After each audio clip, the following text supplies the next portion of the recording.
Phillies win big today, 15-0. Big day for the Fightins. Home run for Bohm. I think Moniak had a pair of them.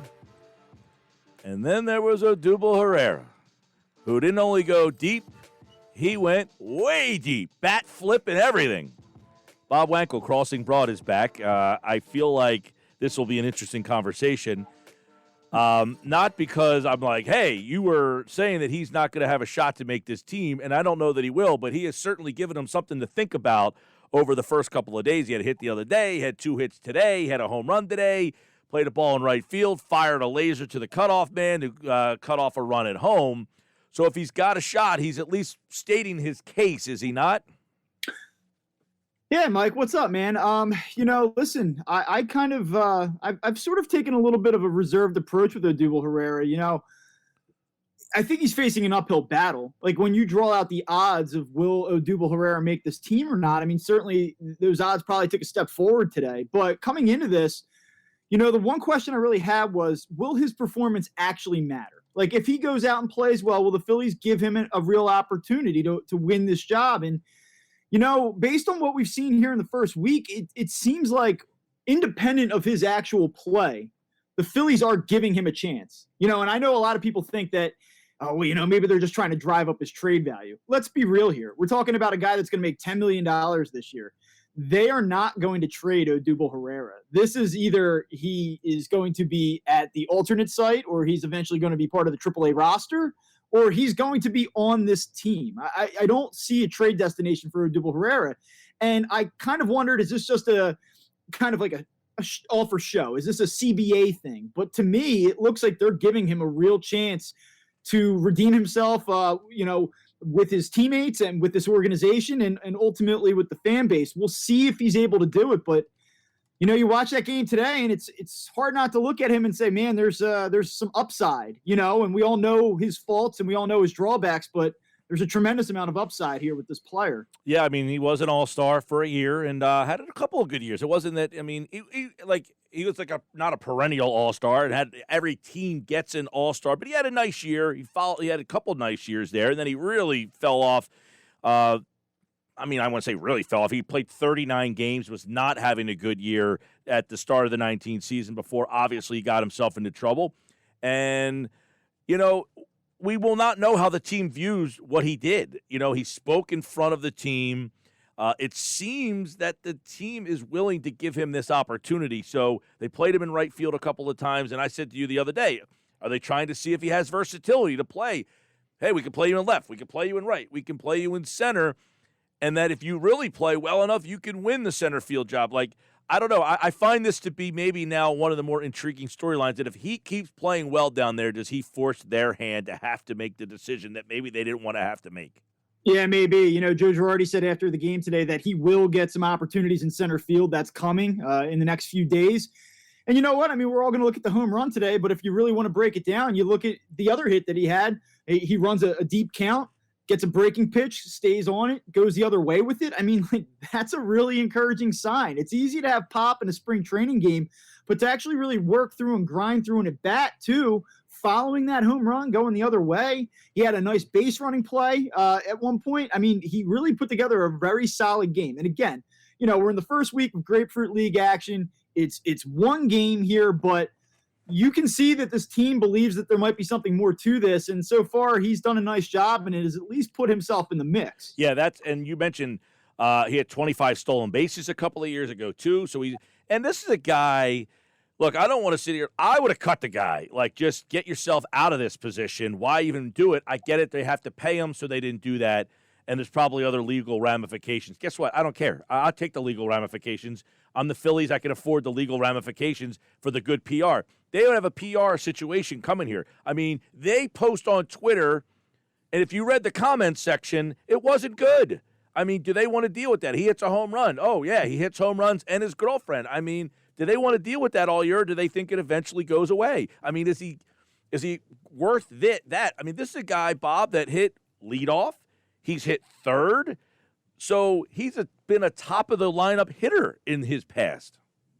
Well, let me be honest with you. I just found out that I'm going to be having a little girl in August. Right? I saw So that. just found out. Congratulations. Yeah, super exciting for my family and everything. And I started to think about this more as like hey, I'm going to be having a child. I'm going to be having a daughter. And, I got to begin with the obvious. What he did was indefensible. It was repulsive, right? The more I think through this, I just wonder, and really my take on Odubel Herrera is this. If you're somebody that is just disgusted by him and you're not willing to afford him a second chance, you're so within your right. And I totally understand that. But if you're somebody that kind of does believe in second chances and believes that, hey, you know what? He sought counseling. He's made donations. He's rectified things within his relationship. He seems to have some type of contrition here. Is it genuine?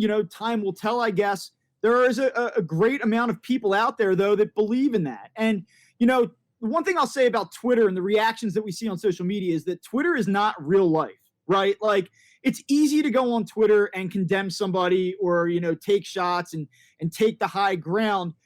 My question is, if he does come back and he does play and he plays well and he continues to do all the right things and be an advocate, is it possible? And I don't know the answer to this. Is it possible that Odubel Herrera at least gets to a place where there's some level of, I don't want to say acceptance, but there's some level of forgiveness, like, hey, we didn't forget, but we can live with this? Or do you think that this is going to be sustained outrage if he comes up and continues to play well, and even if he's seemingly doing all the right things? Do you just think have we reached the point of no return with him? Because I'm not so sure about it. That's a great point. And look, I'm a huge proponent of the second chance, and these guys served the penalty that was put there for them. And the Vic thing was a big topic, people, and they said, look, he went to jail. He did what they told him to do, and now he's free to be back in the league. That's not his fault that they're letting him be free. So don't be mad at him, and you can be mad at what he did. And I agree with you saying, like, if he's under contract and they have him, that's my point, though, is if he's under contract and you're going to keep him, he should be given the same opportunity then. You shouldn't say, well, he did all this stuff and we're going to give you the opportunity. And then if he comes out and performs and you still get rid of him, then you didn't really give him the fair chance. That's where it gets a little bit of a dicey situation. So either you're going to give him the fair shake or this is a dog and pony show. Yeah, it's hard. We get on these shows and we want to have takes and we want to be strong with our opinions, and usually I am. I'm not a guy that kind of usually, teeters in the middle, but when I evaluate the situation, I listen to him speak. I heard what he had to say. It's impossible to get into someone's soul. It's impossible to really, truly know if there's genuine remorse here. And so for me, it's just one of these, hey, we have to wait and see. Can he continue from a baseball standpoint, putting together performances like he did today? Can he build on that? If he does, he's going to create a very awkward and difficult situation for this team. If he is anything short of that, I don't think from a baseball standpoint that it's going to be relevant, because I don't think he'll be here. But this is a good start for him. And I am curious to see, even over the next 3 or 4 weeks, if he continues to play well and he continues to do the right things, will the fan base soften? And I don't know, and I'm very curious to see how that plays out. Yeah, by the way, Kingery also homered today. You had Herrera, Kingery, Bohm, Moniak. You can't keep them all, so obviously somebody's got an uphill battle in that outfield, but I'm more concerned about what's going on the hill. We saw Wheeler the other day. We saw Eflin the other day. Velasquez today. I mean, so where do you kind of see – now, we haven't really seen a Moore pitch today as well. So what is your take after kind of the first 4 guys have gone in the rotation? We know Nola, Eflin, and Wheeler, but of the other guys, has anybody stood out? Has anything stood out about the pitching that we've seen? Yeah, and before I get to that, I will just say real quick, Joe Girardi today after the game talking about Mickey Moniak, 2 home runs today, one went like 415 feet. Bat speed looks good. He's 22 years old. He's actually starting to fill out a little bit now. I wouldn't totally dismiss the idea of Mickey Moniak being involved at the major league level at some point this season. Well, were they? Some point this season. Okay. I don't think he makes it out of camp. I'm not saying that he's your opening day center fielder. I think we'll go with a more veteran type, but I'll tell you what. Everyone was really sour on him. Everybody was ready to kind of close the book and say he's a bust, got to move on. I got to tell you, I think that he's very much in the mix, and I think that Joe Girardi's starting to get seduced a little bit by the idea of Mickey Moniak. I will tell you that. Yeah, and by the way, I have been very tough on Mickey. Yes, and rightfully so. I mean, you take a guy first overall, and you look at some of the other players that had gone in those sandwich years between and before and after, and he has not been that type of player, but he's been impressive here. I got to tell you. As far as your question goes about starting rotation, I thought Matt Moore looked good today. Pitched 2 innings, 23 pitches, really efficient in both. You know what?